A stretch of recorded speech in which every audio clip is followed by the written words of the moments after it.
Hello and welcome to the latest episode of Let's Talk ABM with me, Declan, CMO of account-based marketing agency Strategic ABM. ABM is one of the hottest B2B strategies right now, helping companies to win, grow and retain their most important accounts.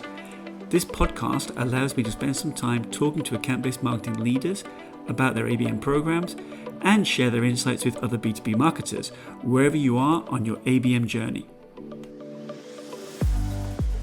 Today I'm joined by Jack Rawlings and Josh Weale, two of our key ABM strategists here at the agency. Jack, Josh, thanks so much for joining us today. Great to be here. Thanks, Dick. Yeah, thanks for having us. Thanks, Josh. Thanks, Jack. So both the team here, they work really closely with our clients. They kind of create compelling, engaging and impactful ABM programs. And we're here today to talk about something special that they've both been working on in the background over the course of the last few months. So, Jack, tell us something. You've obviously been cooking something up in the background. I know that it's something to do with a podcast, but can you tell us a little bit more? Yeah, absolutely. So we've been working on a new podcast called ABM Under the Hood. And this podcast it's intended to kind of sit alongside Let's Talk ABM. So obviously with Let's Talk ABM, you're interviewing some really great sort of experts and thought leaders from the wider ABM industry. The idea with ABM Under the Hood is for us to really dig deep into the kind of specifics, day-to-day challenges, problems, issues, and solutions that we're seeing working with clients and having conversations with people internally within our business here at Strategic ABM. So there'll be conversations between myself and Josh on some of the kind of main issues, particularly around things like strategy and development of ABM programs, but also we'll be speaking to other team members as well from other teams in the business. So obviously, a lot goes into an ABM program and a successful ABM program. So we'll be talking to people from creative teams, design, and other areas around the business that kind of help feed into that success of an ABM program. So in essence, you're going to be looking under the hood, under the bonnet of what an ABM program, an ABM strategy looks like, looking at all the moving parts in the ABM engine, and trying to kind of diagnose some of the issues that can happen, and trying to shine a light really on what good ABM looks like. Would that be fair, Josh? Yeah, exactly. We're going to be kind of just taking a look into the day-to-day kind of things, because ABM's ultimately, it's been around for quite some time now. I think it's around 20 years ago that Bev Burgess kind of coined the term account-based marketing. And what we're trying to do really is to enable kind of anybody who wants to do an ABM program to learn a bit more about what goes into the day-to-day. So thinking about the challenges, the things that you need to consider about who you're targeting, how you're going to reach them, what messaging you're going to put out to them, and ultimately just understanding kind of everything that goes into a successful ABM program. Because from our perspective, what we see a lot of is that people think that specifically around kind of LinkedIn thought leadership, it can be very easy to say you're doing ABM and putting that out there, but ABM as a buzzword is kind of like, well, what actually is it that goes behind it? So just really looking into that, deeper dives and exploring it from other people's perspectives as well. So you'll be getting your hands dirty basically, and kind of getting all the kind of the oil and filters and everything changed, and showing people really how to make the kind of the ABM engine really hum as best as it can really. So let's talk a little bit about some of the kind of episodes and some of the subjects that you'll be touching on. Can you kind of give us a sneak preview of some of the themes that you'll be touching? Yeah, absolutely. So there's obviously quite a lot of different aspects that goes into an ABM program. So there's lots of topics for us to discuss, but some of the kind of main focuses are going to be things like account selection, picking the right types of accounts to be targeting and how to go about doing that. There's going to be a lot of conversations, I think, around sales and marketing alignment. It's one of the massive issues that businesses face when they're setting up an ABM program, and I think there's plenty of things that we can kind of talk to there in terms of potential tips and solutions that we can give that might help on that front. We'll also be looking at things like understanding what types of tech tools and tech platforms there are available to use that can kind of help you scale or grow your ABM program, and also, what's necessary, what are the fundamentals that you might want to be looking at from a tech perspective.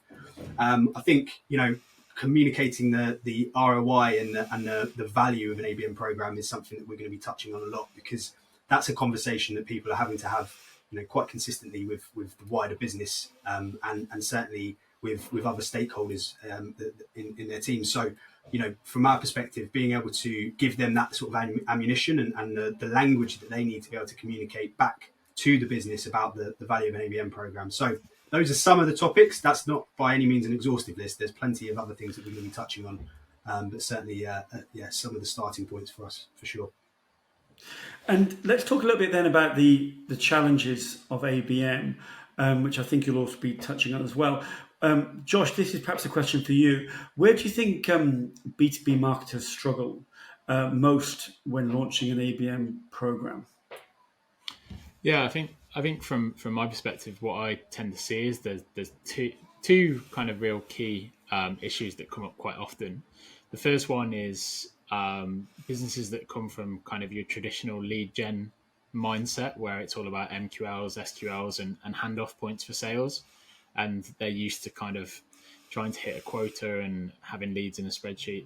And what that kind of pertains to is that you end up in a situation where sales and marketing aren't necessarily working together. So it's around that sales and marketing alignment piece.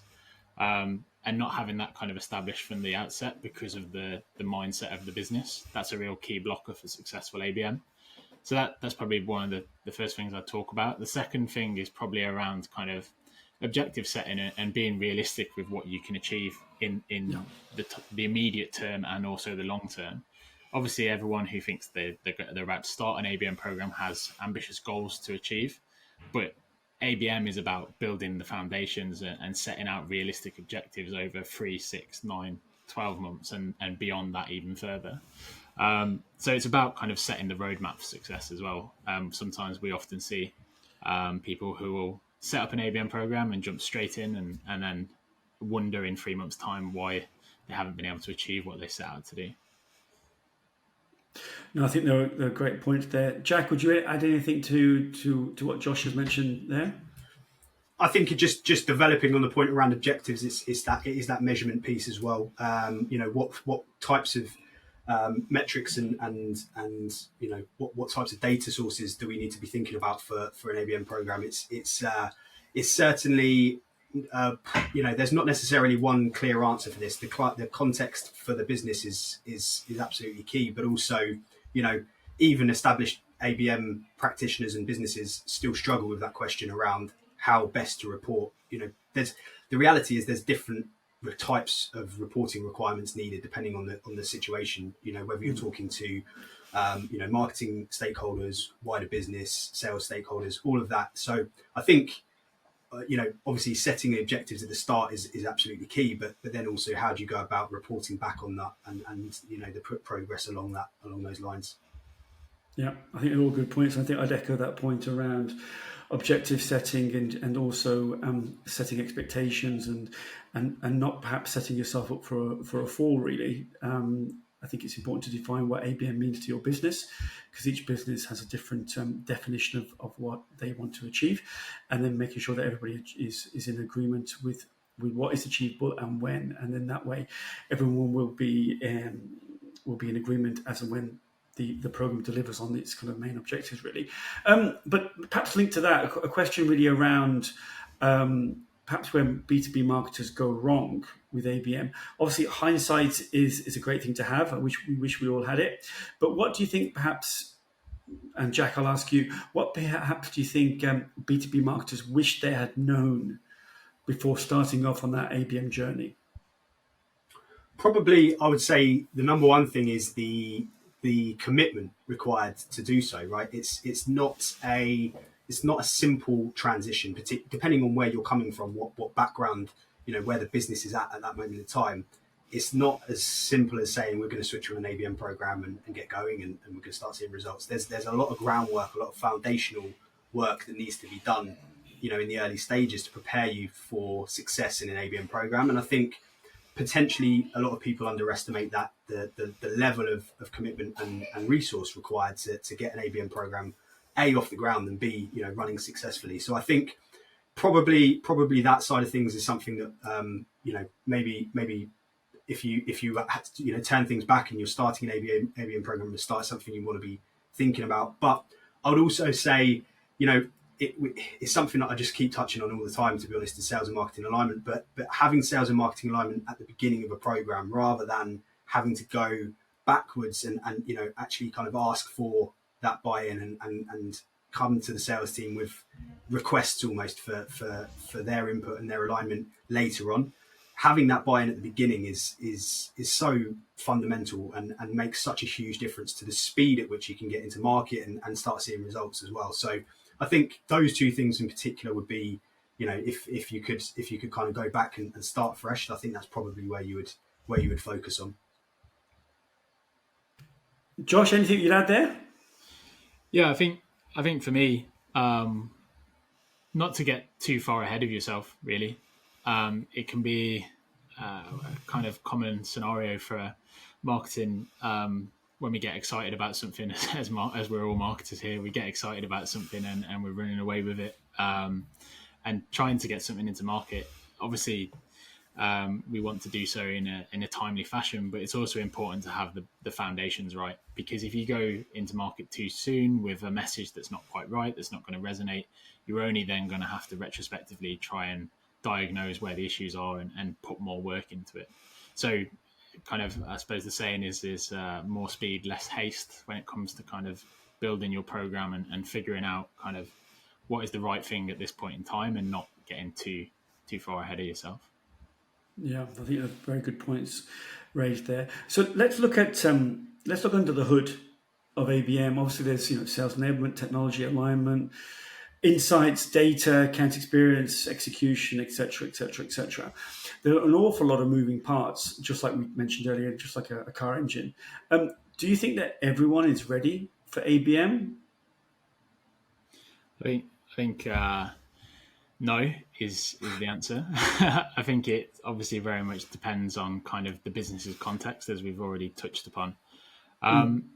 But there's a really kind of wide spectrum of businesses, and ABM fits into those businesses in different ways. So for those businesses who have got good product market fit, they've probably got quite an established reputation within a market. ABM is a perfect use case, but there's still kind of elements of the business that need to just be checked and sense checked to make sure that ABM sits within kind of the wider marketing mix, and it doesn't just become kind of something that becomes a bit tactical. It has to feel like a strategic, joined up play as part of the overall marketing mix.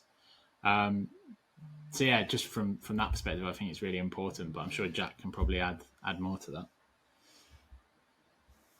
Yeah, I mean, I think, there's absolutely there's a case for ABM in a lot of businesses, right? It's not something that is, people talk about ABM being an only focused on enterprise deals and all of that kind of stuff. And I think certainly I would say that it has more strength there and more viability there in that kind of space. But really, ABM is as much about being a mindset shift for an organization as it is anything else. Josh made a great point the other day when we were having a conversation, which was that it's a lens. It's a lens to view a go-to-market strategy through. It's not about changing, it's not taking a whole new sort of hammer to the whole thing you're doing already. It's about reorientating the focus and the priorities of the business, the marketing team to a slightly different way of doing things. So in theory, most businesses, or a lot of businesses with particularly in the kind of technology space and with a solution product to sell, could do ABM, but there's a difference between those that could do it and those that are ready to do it. And I think the ones that aren't ready to do it are those that haven't necessarily thought about those long-term impacts. As we said, what does the next 6, 12, 18 months look like? This isn't a quick fix, something you can just pivot to and then change your mind later on. It's about taking that longer term approach. Also businesses that don't necessarily have the budget, resource, time to commit to it as well. A lot of teams want to try and do this on a bit of a shoestring, and actually the reality is you do need a certain amount of budget time and resource to be able to actually get the results that you need from it, the ROI that you need from it. So there's certainly probably an ability or a willingness to do it. I think most businesses could do it, but should they do it is a bigger question, really. Yeah, I think I'd perhaps add to that and just be interested to hear your thoughts. I think the data that we've had, I mean, we run obviously an ABM Lunch and Learn workship, and we've had over 400 bookings in the space of the last couple of years. So that's an awful lot of data from an awful lot of B2B technology brands that we've been able to talk to around their ABM programs or their start of their ABM programs. And roughly the data shows that around about a third of those companies haven't started but are looking to start an ABM program potentially. A third are in the first kind of 6-12 months, and then 1/3 are kind of 12 months into their journey.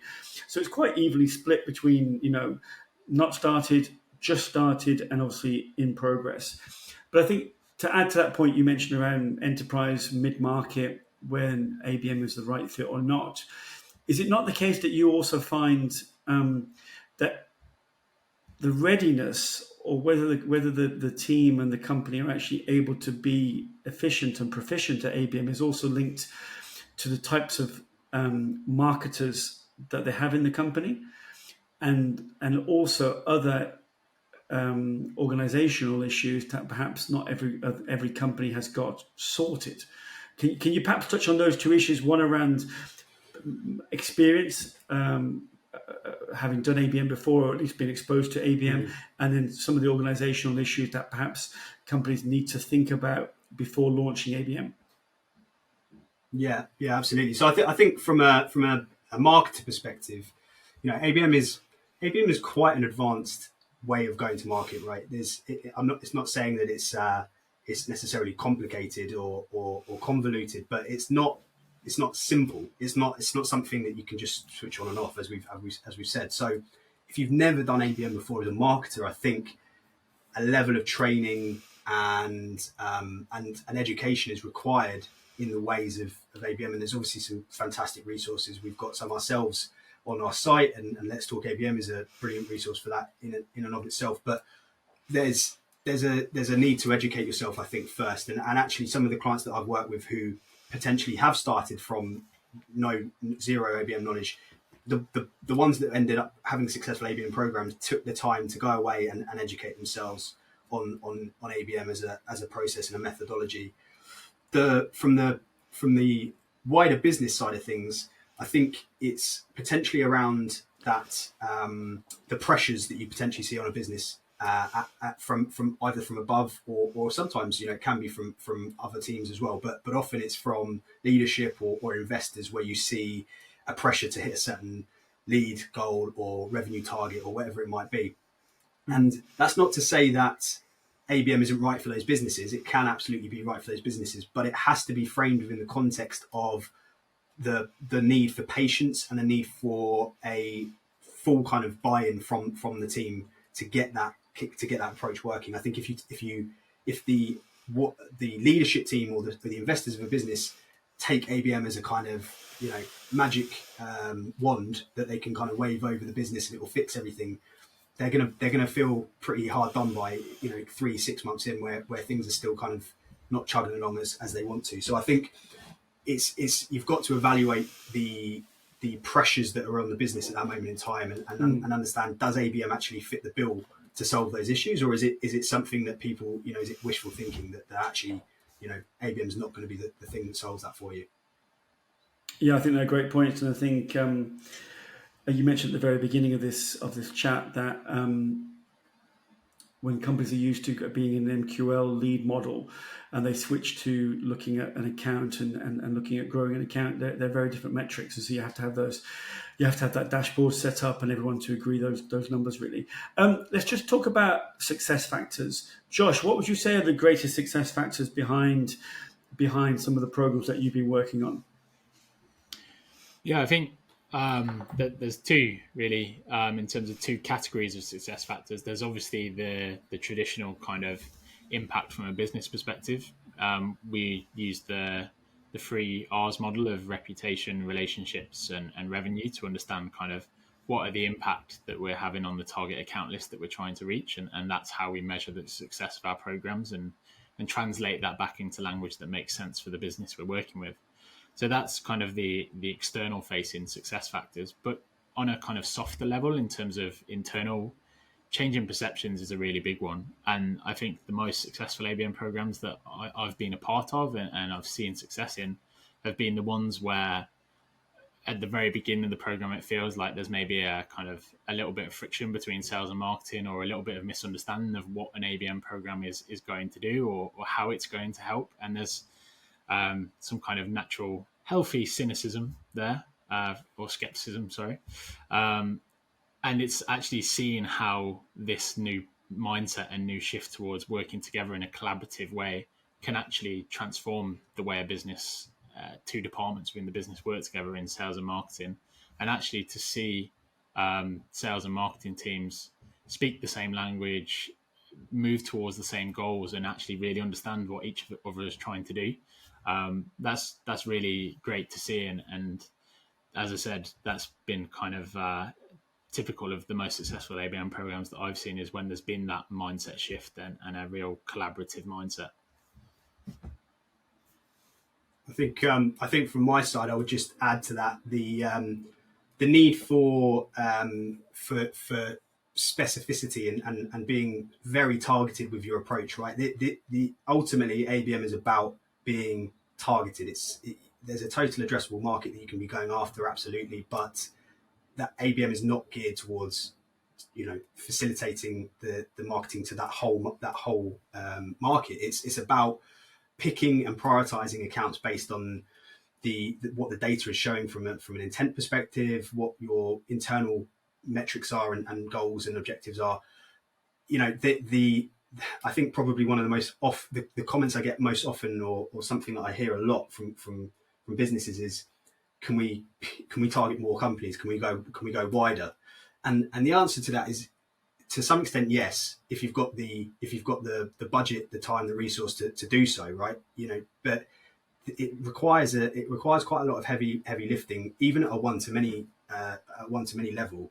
It shouldn't be about going as broad as possible and getting as many accounts into that net as possible. It's the classic phrase of spear fishing, I think, is much more accurate, right? And I would say that the businesses that get that, the marketing stakeholders that get that it's about a targeted approach that can then be picked up and replicated across other markets, across other accounts.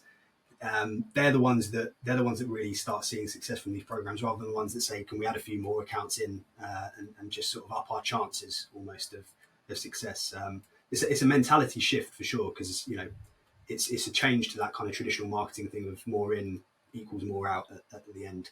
I would say. Yeah, I think we like to call it zero waste marketing as well, really. So I think just trying to be very, very much focused. And I think, Josh's point around a lens overlooking your total addressable market, looking at the accounts showing the greatest propensity to buy, or those accounts which are most similar to your accounts that are profitable and successful and long-lasting customers, is a great way of looking at things. Just a couple of final questions for you, Josh and Jack.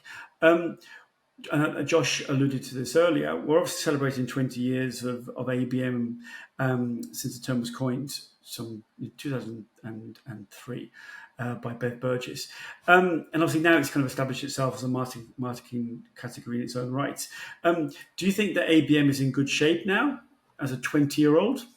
Yeah, I do actually. I think as a category in itself, I think it's pretty well defined what account-based marketing is. I think in terms of understanding what it isn't, that's kind of where the grey area still remains. But there's still kind of a lot of talk that we see that ABM is just display ads or targeted display ads, or it's very simple. And the reality is that awareness and education is the only way we're going to get there in terms of continuing to grow the health of ABM as a category.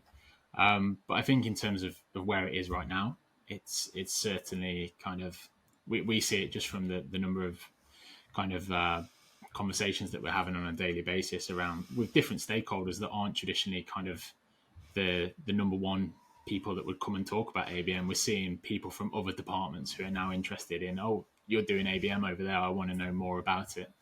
So I think as far as we can say today, I think it's in a good place. I would probably add to that it's still a maturing market, right? That's the key thing. It's certainly a lot more mature even than when I first started, but it's not at full maturity as a market, in my opinion. And I think there are still plenty of areas and arenas that it's going to kind of enter into over the coming years, and places it will go. I think particularly with some of the new technology that's coming out and that's available or will be available, that's going to have that's going to change things dramatically. But also it's a similar situation to potentially where things were at maybe 10, 15 years ago with something like SEO, where everyone was doing it or wanting to do it, but not everyone was doing it well, and not everyone was fully versed in it. There's a lot of desire, there's a lot of awareness of it, but being able to actually do ABM well, I'm not sure that it's we're not at market saturation of that by any stretch. So there's still plenty to see grow in the ABM space, I would say.